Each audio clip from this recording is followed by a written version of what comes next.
un problème, vous levez la main. Quand je vous demande si ça va, ça c'est bon, ça on sort. Ok?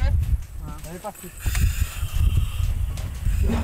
Dans ce container, une température à plus de 150 degrés Celsius.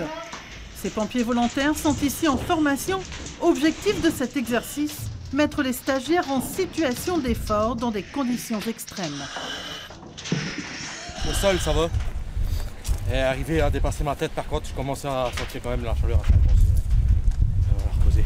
Vous avez vu l'intérêt lorsque vous progressez, qu'il y a une atmosphère qui est comme ça, très enfumée avec une chaleur importante, de se mettre près du sol pour pouvoir garder l'air frais au maximum.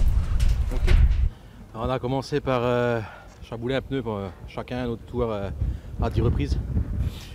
Avec la chaleur, un foyer juste à côté de nous. Après ça, on a dû passer dans des pneus. Donc pour ça, il fallait quand même, les pneus étaient assez étroits. Il a fallu quand même retirer notre matériel, donc l'aérie, pour pouvoir passer dedans. Donc une contrainte supplémentaire, toujours pareil avec le facteur chaleur qui est quand même oppressant, c'est vrai que ça fatigue beaucoup. On voit quasiment rien, c'est surtout en fumée.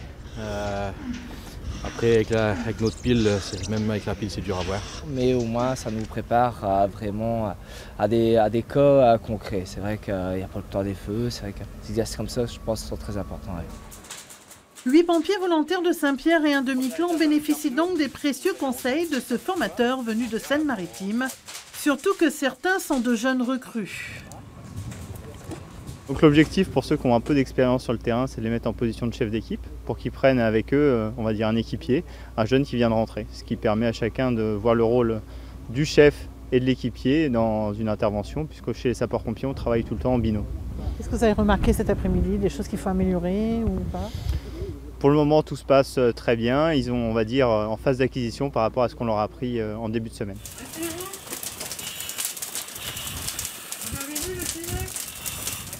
Durant cette formation, une révision sur les positions et sur la manipulation de la lance d'incendie est une étape obligatoire. Là aussi, l'exercice se fait au plus proche de la réalité. Les techniques de lance, on ne les oublie pas trop, mais c'est vrai que le fait de refaire, d'avoir encore des ajustements avec les formateurs, ça peut que nous apporter du plus. Heureusement qu'il n'y a pas beaucoup d'interventions à faire, donc c'est vrai que le fait de faire un bon recyclage et de se rappeler toutes les techniques, c'est vachement important.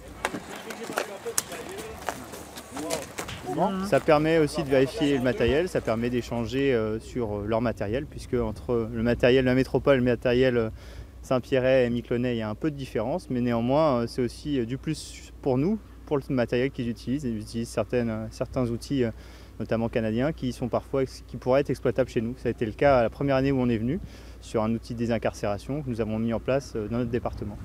À Saint-Pierre, les 43 pompiers volontaires ont déjà effectué 13 interventions depuis le début de l'année. À Miquelon, les 18 soldats du feu sont intervenus une douzaine de fois. Ils sont appelés en général pour des incendies, des accidents de la route, du secours à la personne ou encore lors des inondations.